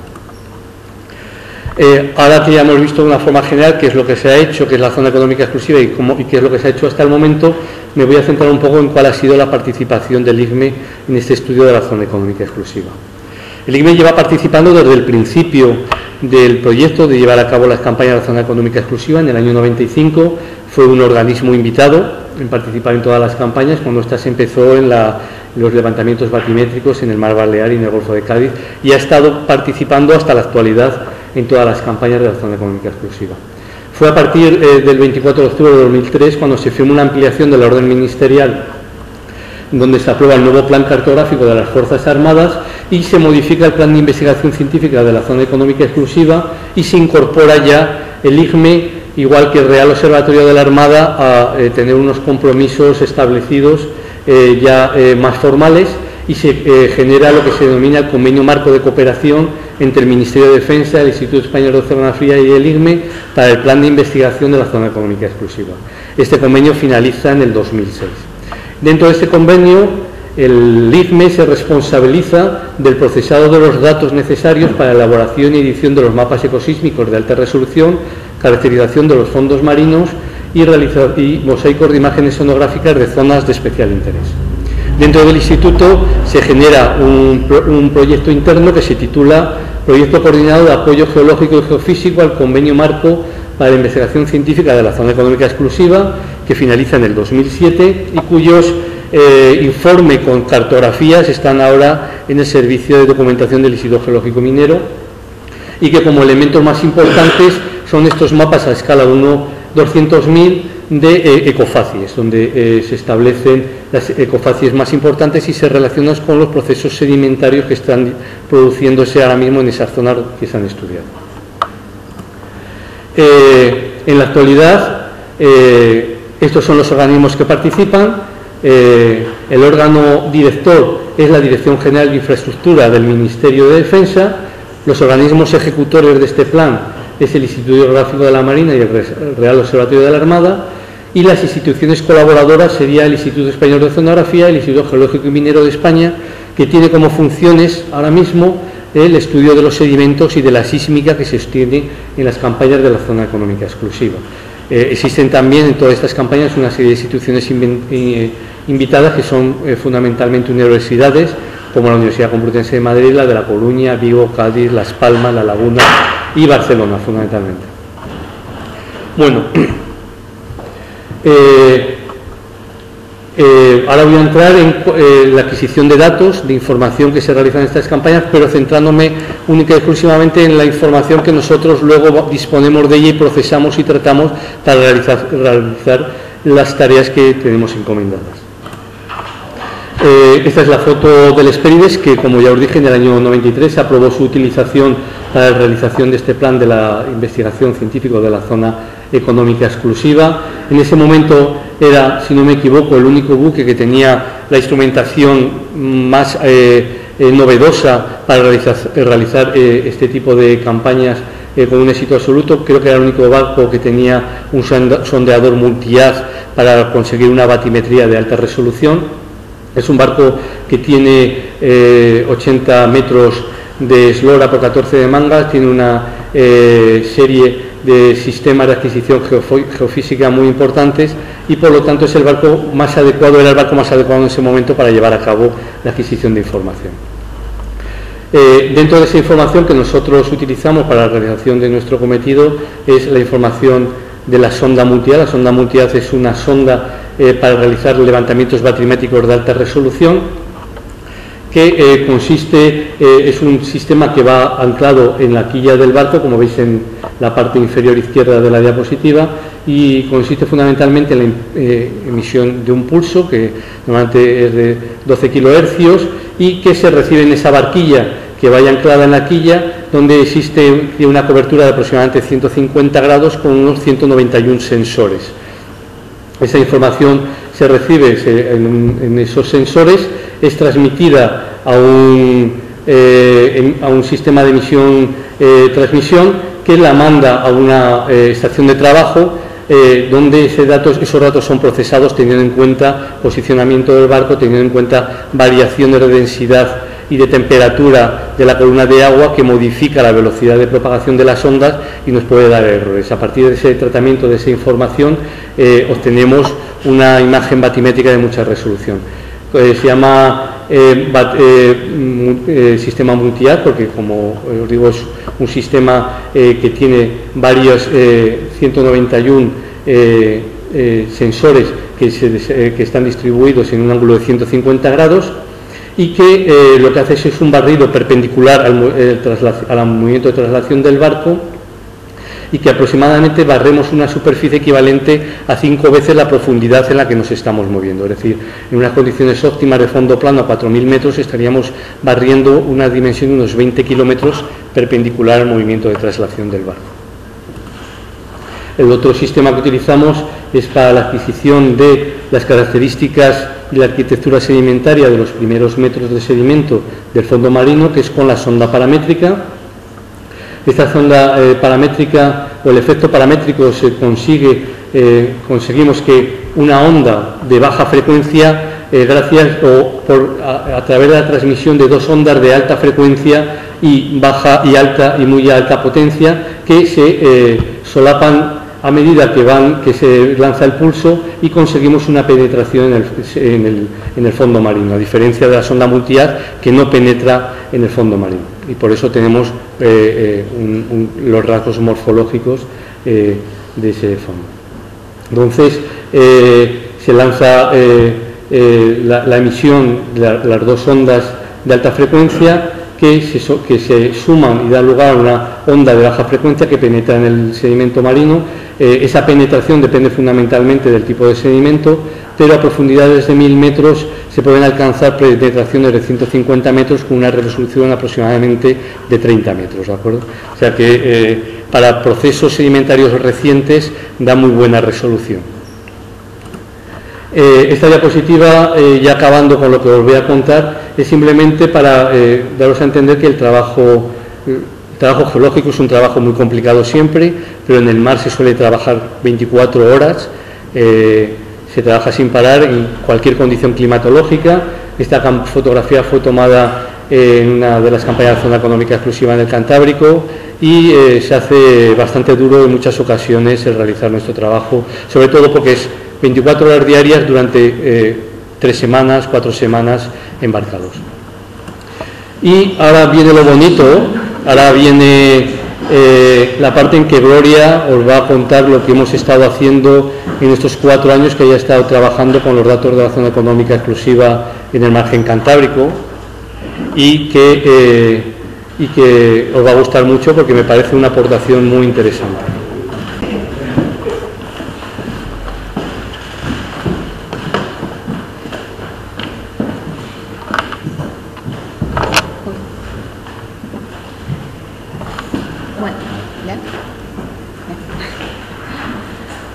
Bueno, pues como ha dicho Adolfo, yo voy a hablaros un poco de los resultados obtenidos a partir de los datos recogidos en las diferentes campañas de la las diferentes montañas que se han realizado en este continente cantábrico. En el marco de la zona, primero voy a hacer un poco de encuadre geológico y oceanográfico, muy breve, para situar. Bueno, este es un margen continental cantábrico, un margen presenta una morfología compleja debido a que se ha visto afectado por diferentes, bueno, en principio, por diferentes procesos de adelgazamiento y extensión litosférica iniciados durante el Jurásico y relacionados con la apertura del Atlántico Norte y la posterior individualización de las placas euroasiática y africana. Y además afectado por procesos compresivos de formación de la orogenia alpina. El encuadre estructural del área, bueno, pues está formado por fallas de dirección noroeste, sur-sureste, así como fallas normales de dirección noreste, noroeste, sureste y noroeste-sureste y noreste-suroeste, así como fallas de dirección este-oeste por la subducción de la placa oceánica bajo la continental, la corteza oceánica bajo la continental. La cobertura sedimentaria en este margen puede alcanzar un espesor de unos 1.300 metros. La base está formada por calizas con intercalaciones de arenas. Destaca un nivel de margas de edad albiense, rico en materia orgánica, seguida de materiales detríticos de edad neógeno, pliego cuaternario, con intercalaciones de limos y arcillas. Las masas de agua que circulan por este margen son el resultado, bien son el resultado de la corriente noratlántica, o bien son el resultado de la interacción de la corriente mediterránea con esta corriente. Bueno, la corriente mediterránea, en su salida del estrecho, circula hacia el norte siguiendo la morfología del talud continental. Al llegar a la zona del margen gallego se bifurca en dos ramas, una que circula hacia el norte y la otra hacia el noroeste, volviendo a unirse ambas al norte en la llanura abisal de Vizcaya. Aquí a la derecha veis unos perfiles de temperatura, salinidad y velocidad, donde se observa cómo entre los 500 y 1500 metros circula esta corriente mediterránea en esta zona del margen de Galicia. Bueno, esta es la zona de estudio en concreto de mi tesis doctoral. Como he dicho, es un margen morfológicamente complejo debido a esta superposición de procesos de compresión y de extensión. Se caracteriza por una plataforma relativamente estrecha de unos 30 kilómetros, donde el borde se sitúa a unos 150 metros de profundidad. Sigue un talud continental erosionado por numerosos cañones submarinos. Estos cañones se caracterizan porque sus cabeceras presentan numerosos tributarios de distribución dendrítica. Algunos de los más importantes, porque luego los nombraré, son pues, el cañón de Ferrol, el cañón de Coruña, incluso el cañón de Avilés, aunque bueno, físicamente no se encuentra, por decirlo así, en la zona de estudio, sí que va a jugar un papel importante en los procesos sedimentarios del margen. Al oeste se encuentra la cuenca interior de dirección norte-sur, tiene una anchura de unos 100 kilómetros y está a una profundidad de unos 3.000, 4.000 metros. Y hay dos sectores importantes en este margen. Al noroeste está el sector de las plataformas marginales, que de menor a mayor profundidad son la plataforma de Ortegal, entre unos 200 500 metros de profundidad, la plataforma de Pardo Bazán, entre unos 1.200 1.800 metros, y la plataforma de Castro, entre 2.200 2.500 metros. Y al oeste se encuentra el sector de los bancos coestructurales, siendo el más importante el Banco de Galicia, localizado a unos 600 metros de profundidad. Al noroeste de este sector se encuentra el Alto de Finisterre, el Alto de Coruña, la dirección predominante noreste-suroeste, y al norte el Alto de Charcot, de dirección este-oeste.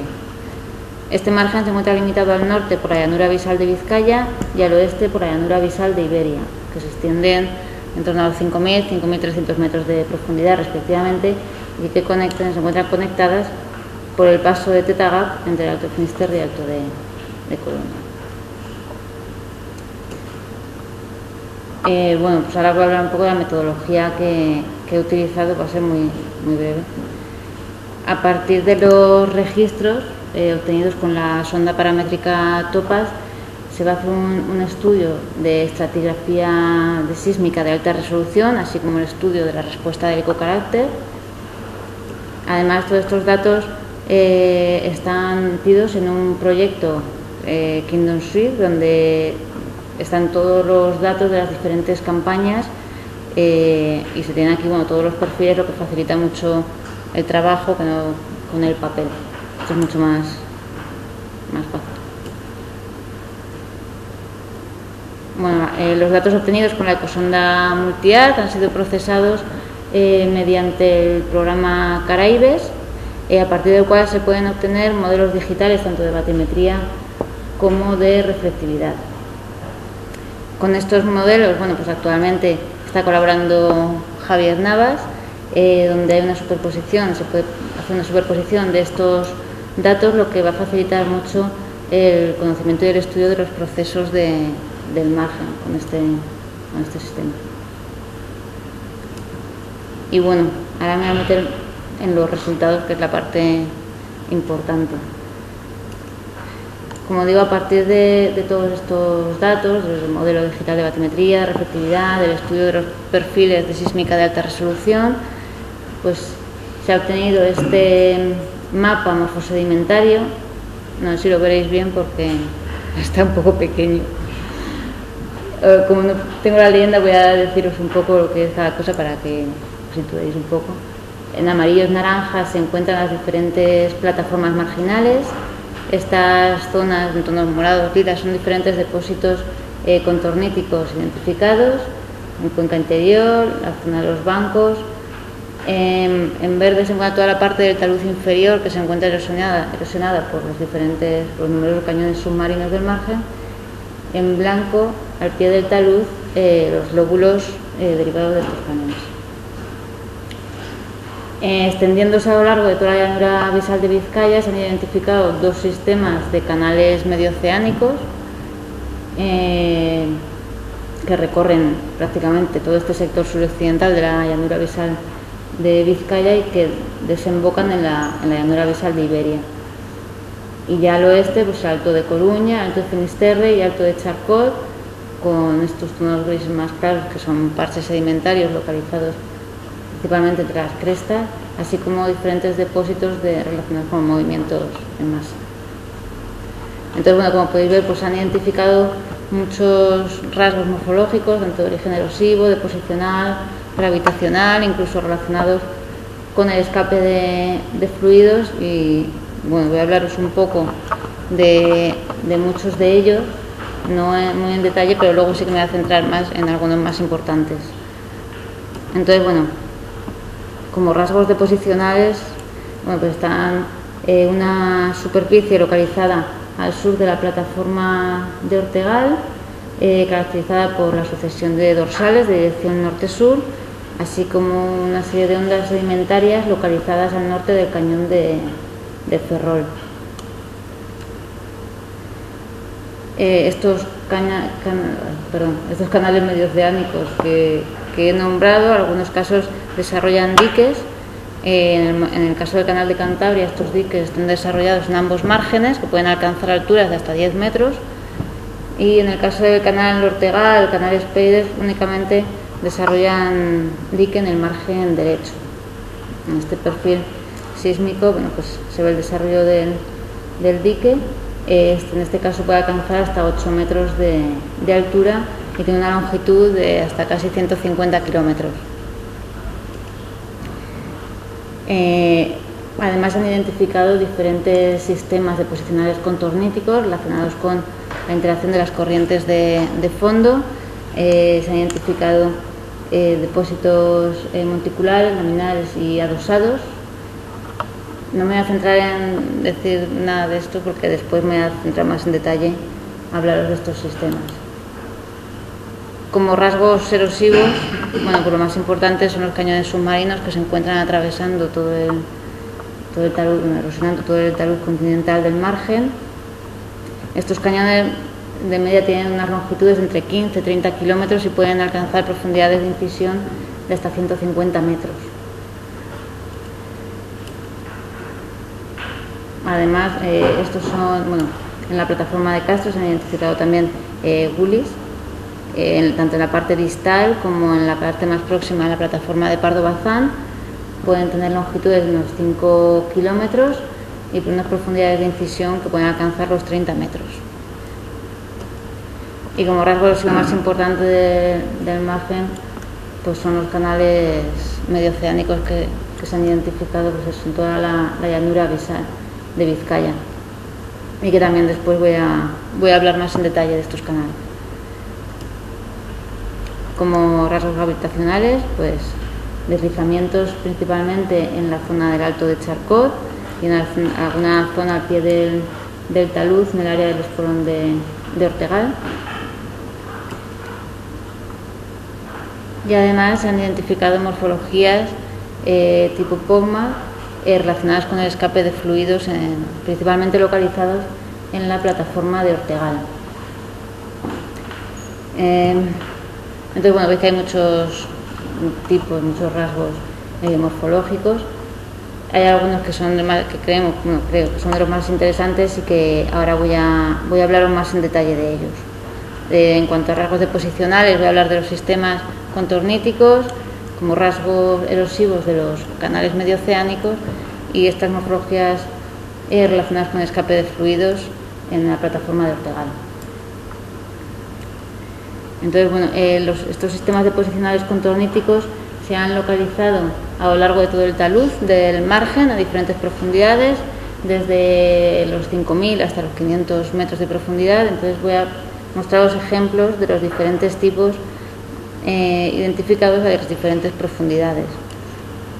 Este es el caso del drift monticular localizado al pie del talud, en la parte distal de la plataforma de Castro. Rasgo significativo de los drifts monticulares es la presencia de estas fosas contorníticas. En este caso pueden alcanzar una profundidad de incisión de hasta 10 metros.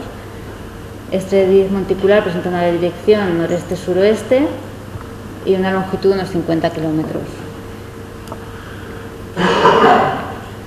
En la zona de los bancos estructurales también se ha identificado este tipo de sistemas deposicionales a una profundidad inferior, 2.700 metros, también con esta fosa que en este caso puede alcanzar hasta 60 metros de profundidad de incisión.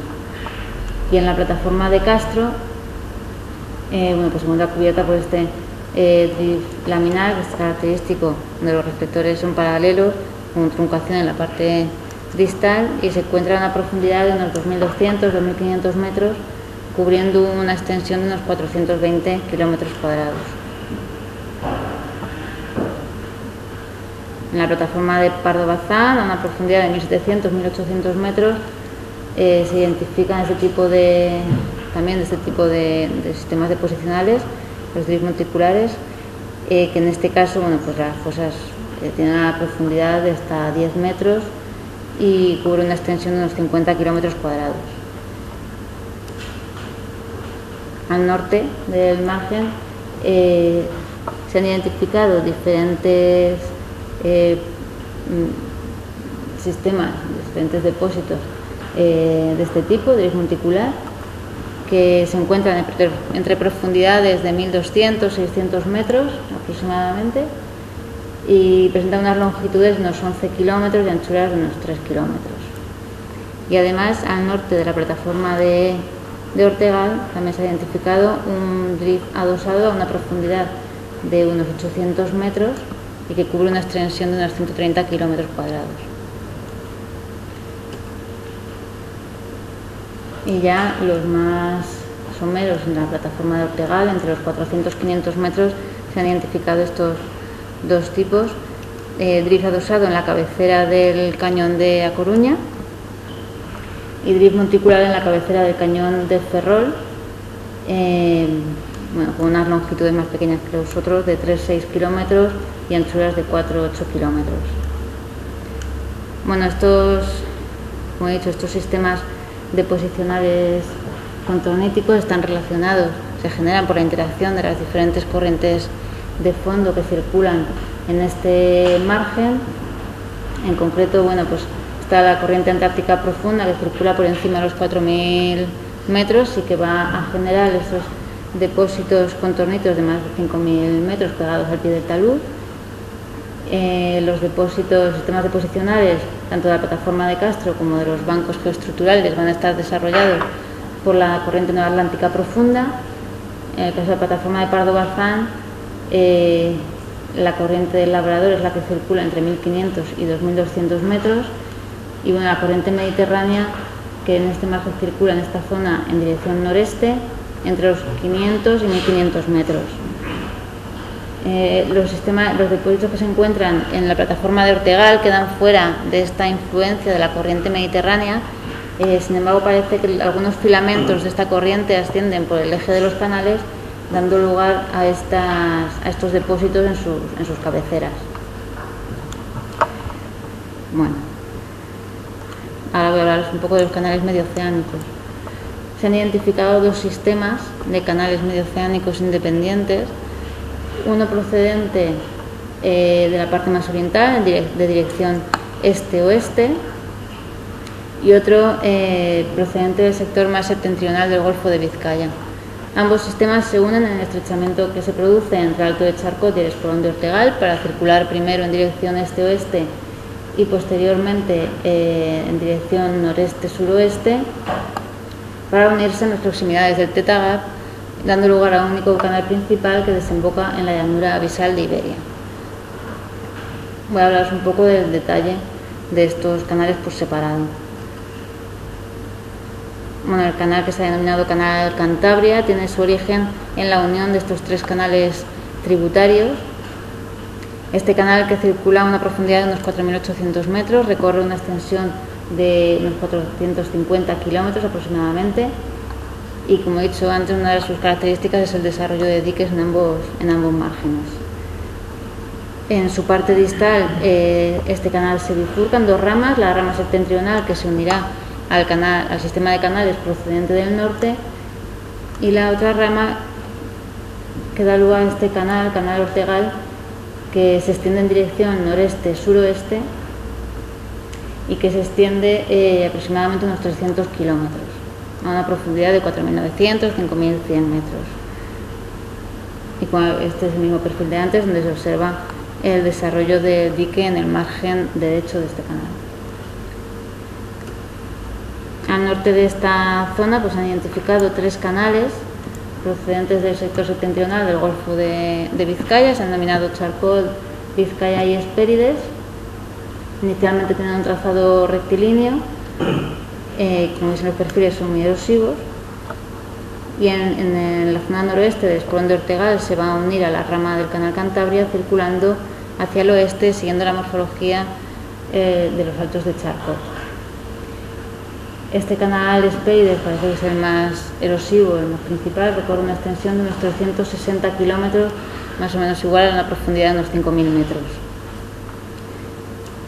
Además, han identificado una serie de canales abandonados que presentan trazados sinuosos, recorren unos 90 kilómetros aproximadamente, y también se encuentran unos 5.000 metros. Todos estos canales confluyen en las proximidades del Teta Gap para dar lugar a un único canal principal, el canal interllanura. Este canal se caracteriza por ser erosivo, estrecho y sinuoso en su parte inicial, y pasa a tener un carácter deposicional en la llanura una vez que desemboca en la llanura abisal de Iberia. Bueno, el origen de estos canales está relacionado con los flujos sedimentarios que ocurren en las partes distales de los sistemas turbidíticos de Cap Ferret al este y del sistema turbidítico armoricano al norte. El desarrollo de estos canales está favorecido por la pendiente de la zona. El aumento de pendiente puede favorecer corrientes suficientemente energéticas como para que se extiendan cientos de kilómetros. En este caso recorren una extensión de unos 900 kilómetros a lo largo de este sector suroeste de la llanura abisal de Vizcaya. Y además la acción, en este caso, de la corriente antártica profunda también va a favorecer el desarrollo de este sistema por el giro antihorario que tiene lugar en esta zona del Golfo de Vizcaya. Y bueno, ya por último, el último rasgo a destacar, bueno, pues se han identificado tanto anomalías acústicas como morfologías relacionadas con la dinámica de fluidos en la plataforma, principalmente localizados en la plataforma de Ortegal. Se han identificado bombamientos asociados a perturbaciones columnares transparentes que parece están relacionados con las primeras etapas de formación de los POGMAS. Además se han identificado morfologías también positivas de forma circular o elíptica, que son los moncoralinos, principalmente localizados en la parte occidental de la plataforma de Ortegal. Y además, sobre todo POGMAS, tanto superficiales como relictos, que están originados por la emisión continua y constante de gas hacia la superficie. Bueno, por el elevado número de POGMAS, pues me voy a centrar en este rasgo, que es el más importante. Se han identificado un total de 480 POGMAS en esta zona, en este sector del margen continental. Se han dividido en 4 tipos, atendiendo a su morfología en perfil y en planta. Entonces, bueno, pues por un lado están los POGMAS compuestos, que tienen esta dirección dominante este-noreste o este-suroeste, con diámetros de hasta 330 metros aproximadamente y profundidades de hasta 3 metros. Los POGMAS regulares, con 2 direcciones principales, diámetros entre 40 y 415 metros y profundidades de hasta 5 metros. POGMAS irregulares, con una dirección principal norte-sur, diámetros de hasta unos 214 metros y profundidades entre 2 y 5 metros. Por último, POGMAS asimétricos con 2 direcciones principales y diámetros de entre 62 y 265 metros aproximadamente y profundidades de hasta 4 metros. Estos POGMAS están localizados principalmente en la parte central de esta zona de la plataforma de Ortegal y a lo largo del límite norte de esta zona, y se distribuyen según 2 direcciones principales, noreste-suroeste y nor-noreste, sur-sureste, que coinciden con las principales orientaciones de las estructuras tectónicas para este sector del margen continental. Entonces, bueno, el origen de estos, este es un modelo de origen de los POGMAS para esta zona del Fondo de Ortegal, que bueno, la formación de estos POGMAS parece que está relacionada con la emisión de gas hacia la superficie a través de estas fracturas existentes. El origen del gas parece ser de origen termogénico procedente de estos niveles de edad albiense ricos en materia orgánica. En algunos casos, como se ve en este perfil, se observan estos abombamientos en las proximidades de algunos de los POGMAS, de los bordes, que parece que está relacionado con emisiones violentas lo suficientemente intensas como para que se produzca esta acumulación de material en las proximidades de los bordes de estas estructuras. Bueno, esta es ya la última diapositiva, las he puesto así a modo un poco de resumen. Bueno, todos estos rasgos morfosedimentarios ponen de manifiesto la influencia que tienen los procesos sedimentarios en el margen continental, en concreto en este margen los procesos sedimentarios más recientes que tienen lugar, bueno, que están relacionados con procesos turbidíticos que actúan como sistemas de drenaje de material procedente de los márgenes continentales hacia las llanuras abisales, hacia la llanura abisal de Vizcaya, incluso la llanura abisal de Iberia. Además, procesos relacionados con las corrientes de fondo que van a originar estos sistemas deposicionales contorníticos que van a actuar como registros paleoceanográficos para poder llevar a cabo un estudio de la evolución de este margen. Y bueno, pues ya está. Lo dejo ahí.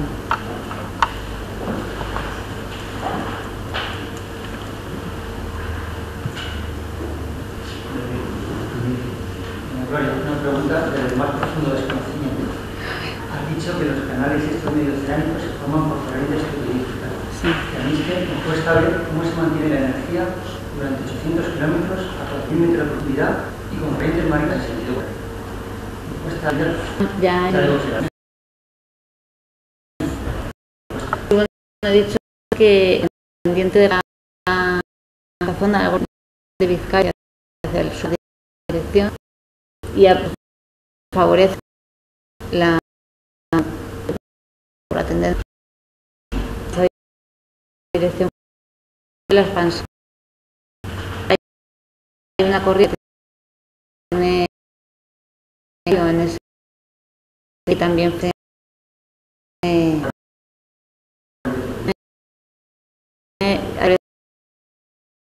el espolón que se entonces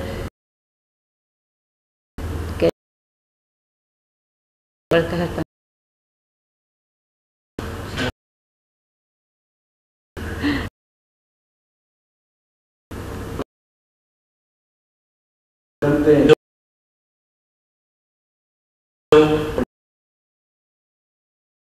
porque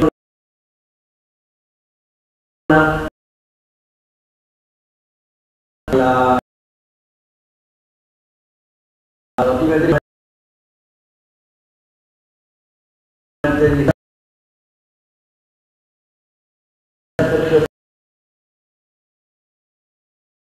no cabe más